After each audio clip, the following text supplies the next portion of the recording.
So Norman Reedus, congratulations on surviving the second season of The Walking Dead, which just finished airing on AMC. The body count was pretty high this year. Did you ever pick up a new script and flip to the end to see if you were still alive?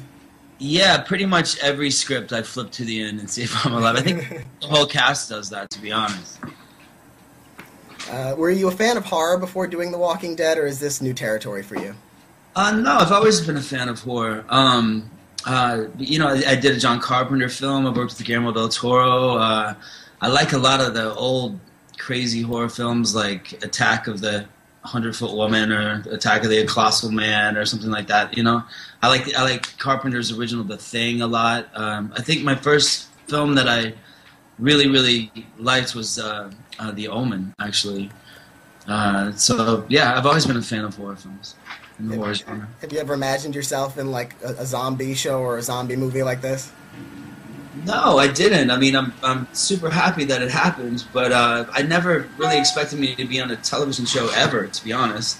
Horror films, yeah, probably, but not a horror television show. So I'm super excited. Your character on the show, Daryl, has had one of the greatest transformations since the start of the show. He started very hostile to the rest of the group, but he's sort of developed into more of a reluctant hero. Did that surprise you? You know, I mean, right from the beginning, you know, the script, you know, I came in on the third episode of the first season, and you know, it was written very F you, angry, and I tried to give him another level that he still lost his big brother, you know, as much of a big brother as his jerk is. Yeah, jerk as his big brother is, I'm sorry. You know, I tried to tear up a little bit in between throwing squirrels at people and, you know, make him, you know, that's his only family member left. So I wanted him to feel the sting of losing his last family member and still be equally, I'm going to kill everybody in the room. So, you know, I'm curious to see where season 3 takes us, because I imagine we'll see, you know, Merle again. So that's going to make for some interesting fireworks, you know. Your brother, on-screen brother on the show, Michael Rooker, you didn't actually share a lot of screen time with him, even though you played brothers on the show. You were sort of separate. So are you looking forward to maybe working with him again in the future? Yeah, absolutely. You know, when I came on, he was on his way out. So, you know, I watched a lot of his takes and his outtakes, which were hysterical. So I tried to, you know, mimic that sort of rednecky-ness. But I hope that when he comes back, we have a lot of good stuff. You know, I'm sure we will. So do you know for sure that he is coming back, or they keep things really locked up tight as far as future plot? He'll come back. I'm pretty sure. Yeah, I mean, I know that he'll come back. I think it's been announced. Hopefully, I didn't break any rules here. Daryl was created specifically for this series, and he doesn't have a previous character in the comic books. Does that give you a different approach to the character than other actors on the show who have the source material to draw from? Well, you know, I mean, we've been sticking close to the source material, but varying off at the same time from it. So, you know, it kind of, I guess it frees me up because I don't have any sort of set plans. It's also very frightening because you never know when you're going to get bitten. But I don't know. I think it's kind of free. You know, they let me go into the writers' room, which I think is sort of unheard of. And talk about my character and where I want him to go, and you know, they'll ask me questions like, "What does Daryl think of Lori?" You know, and I'll say this, and you know, sometimes they'll run with it, and I mean, it's different when you're doing a movie because you know you're going from here to here, but in television, especially with a character not in the comic book, you know, I get to plant these little seeds every once in a while, and hopefully. People take note of them, and you know, they become storylines. For example, I knew there was going to be a time when Rick says to me, Melissa says to me, "You're just as good as everybody else." So I look for these moments, you know, where I may have some input, where I can make it seem like, you know, I'll do the dirty work. You know, like I'll stab the zombie and cut him open, and I'll stick my hands in the guts and look for the bones. Like, let me do it, you know. And so I knew that was coming, so I plant those little moments to make that work. But then on the reverse of that, like when Melissa bends down and kisses me on the forehead, I kind of went, you know, like not just like that's gross, but like, are you gonna hit me? You know, so that's another storyline that's sort of been reworking into the scripts, that I was an abused child, and you can't really tell from that scene unless you freeze frame it, but I'm covered in scars. I have whip marks and burn marks all over me, and that hopefully will be a storyline at some point. So, you know, I try to do my little bit of planning there. One of the signatures of your character is his crossbow. He's everyone else wields guns and knives, and you wield knives as well, but you have that crossbow. How cool is it exactly to be the guy with the crossbow in the zombie apocalypse? It's pretty cool. I mean, it's hard not to look cool with a crossbow, you know. So I actually stole that crossbow. It's in my son's room right now. Actually stole this, and it's sitting on the back of my chair. Ooh, stolen. I'm probably gonna get in trouble for that, but it's pretty cool. You know, they gave me some practice with the crossbow, and I've gotten to use it in other ways. Like I can take it off, and I in the first season I put it on that, and I dropped a shotgun on it, and I used it sort of at one of those. I've hit people over the head with it. I don't know, it's pretty cool. I like that crossbow. So did you do a lot of training with it? Yeah, they gave me some training with it. Not allowed to shoot dry, or you can only dry fire on set. You can't, you know, shoot arrows anywhere. But there is one sort of rigged crossbow that's kind of like a Nerf gun, where it just goes poink. It'll just go poink. You know, so yeah, I had a little training. Daryl is a very physical role on the show, and the show in general has a lot of intense action in it. Is it a very physically draining process to shoot The Walking Dead?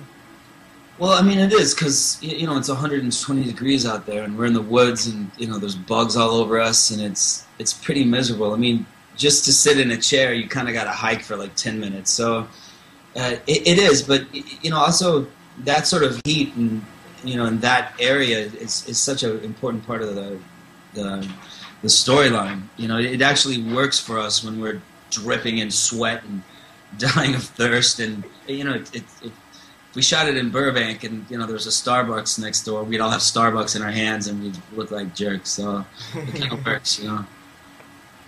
One of the biggest surprises, I think, of the last season was the death of Sophia. Usually in horror and action movies and TV, you can usually be pretty sure that, you know, the children will make it out safe. What did you think about that particular development when it happened? Well, I mean, I kind of knew it was coming, but I hated it. You know, I mean, there is a Daryl storyline about finding Sophia, would have cleared up a lot of his past, and he sort of took it on his own to find this little girl. And there's lots of little moments where Daryl looks at her, and like there's one, I think at the beginning of the second season, where I was revving the motorcycle. Maybe it was the first episode. And I go by her, and I'm giving her a dirty look, and I'm like, nah, you know, and she's giving me a dirty look. And it's, I don't know, because Daryl is so underdeveloped socially, I sort of tagged onto that little girl and, you know, gave her dirty looks and sort of had this camaraderie with her. And then me personally, Norman, I loved Madison. I thought she was the coolest little girl, and we got along really well. Like, she would do her interviews, and she'd say, "Norman's my boyfriend. Yes, that means I'm his girlfriend." And I don't know, I sort of had a soft spot for her, you know. So both personally and professionally, I was bummed out. But as a storyline and a shocker, it was really good, you know. So. This is the kind of TV show that inspires a lot of intense fan speculation. You mentioned that we might expect to see Merle back next season. How much do you know, usually in advance, going into the show? Like, is it a lot of very closely kept secrets? You know, I think we had a leak this season. So going on to season 3, it may be a little bit more like Buckingham Palace. But yeah, you know, I know a little bit ahead of time where we're headed, and I don't know specifics. You know, they're very good at telling you a lot and they're telling you very little at the same time. But I know a little bit, and I kind of know where we're headed. Where that ends up, I won't know until I get the script. The Walking Dead has become a pretty big cult hit, and you've had a brush with cult stardom before. One of your better-known roles was in The Boondock Saints, where you played a vigilante. Do you still get recognized a lot for that role? You know, I do. A lot by firemen and cops, which is good for me. In case there's a fire, I'm in trouble. But I do. Boondock Saints fans are kind of nuts. Like, they'll run across the street and just tackle you to the ground and be like, you. Walking Dead fan wants to know storylines, and I'm getting recognized quite a bit, and it's all been good so far. No one's come up and slapped me or anything. So, so would you say that Boondock is still the role you're best known for, or is The Walking Dead starting to really change that? I think The Walking Dead now, to be honest, especially around mid-season, this last season, it all sort of changed. People camp out across the street now, so. It's different, It's I don't know if it's a more advanced audience, but it's definitely a more curious audience. So. Yeah, sci-fi and fantasy fans do have a very unique attachment to their shows. Yeah, there was actually Sean Patrick Flannery and Troy Duffy were at some convention-y type thing, and some guy walked up to them and said, I want you to know I have the whole prayer tattooed across my back. And they were like, come on, show us. And he was like, nah, I can't. And they're like, come on, show us. And like, nah, I can't. Why not? And he goes, because it's in Klingon. So I would have loved to see that. So how long has it been since filming ended on the last season of The Walking Dead? It's been about 3 months. And we head back there... I'm heading back mid-April just to get ready, but I think our first day of shooting is the 5th of May, I think. So how have you spent that downtime in between seasons? Let's see. I did a film called Hello Herman, which I just saw actually a documentary called Bully. I took my son Mingus to it, and I did a film very similar to that. It was about a sort of a Columbine type event occurs, and I play a writer who meets that kid. That kid does it sort of because I'm his hero based on something horrible that I did to get a story. But I become friends with him on death row, basically, and sort of walk him through what he's about to go through. Not befriend him so much as just be an ear for him. So I did a film called Hello Herman. I did another film called Sunlight Jr. Lori Collier directed it. She did Sherry Baby with Maggie Gyllenhaal.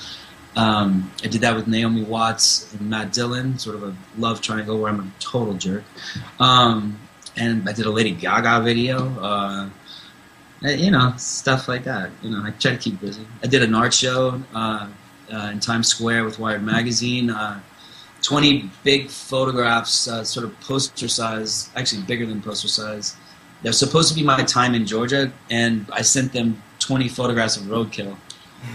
They got very upset about, but we put up anyway, and we actually sold every print.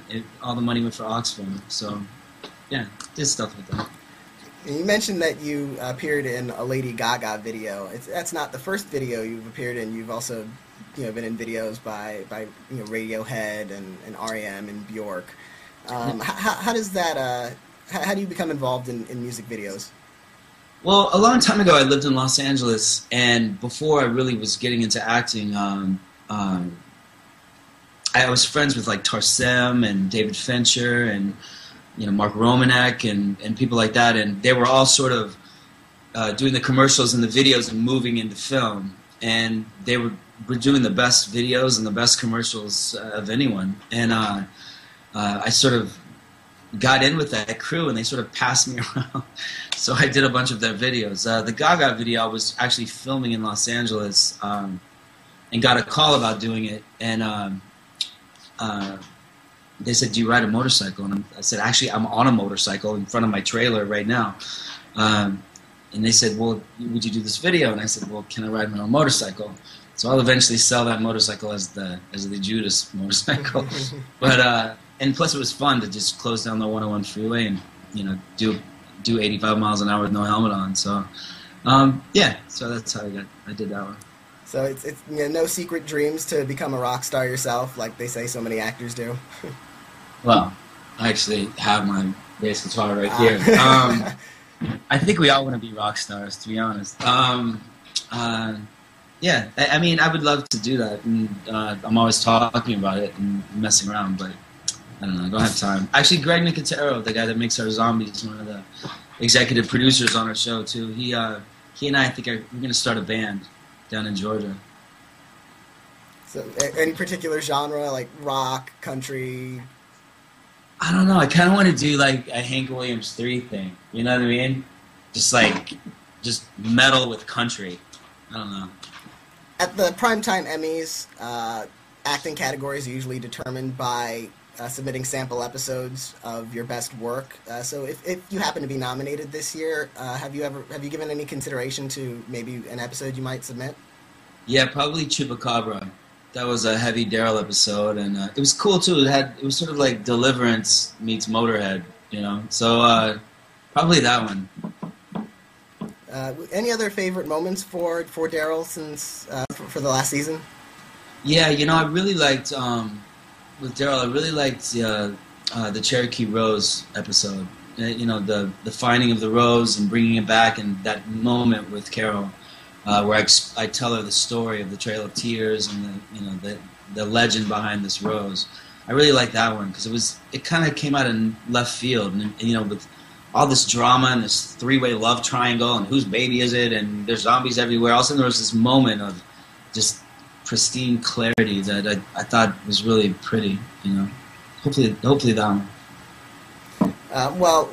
Thank you for speaking with me. I wish you the best of luck on the future episodes of Walking Dead next season, and maybe at the Emmys. You never know. The show is a huge hit. Thank you so much. Yeah, it's been a pleasure talking to you. All right, thank you. Have a good day. Take my little zombie girl.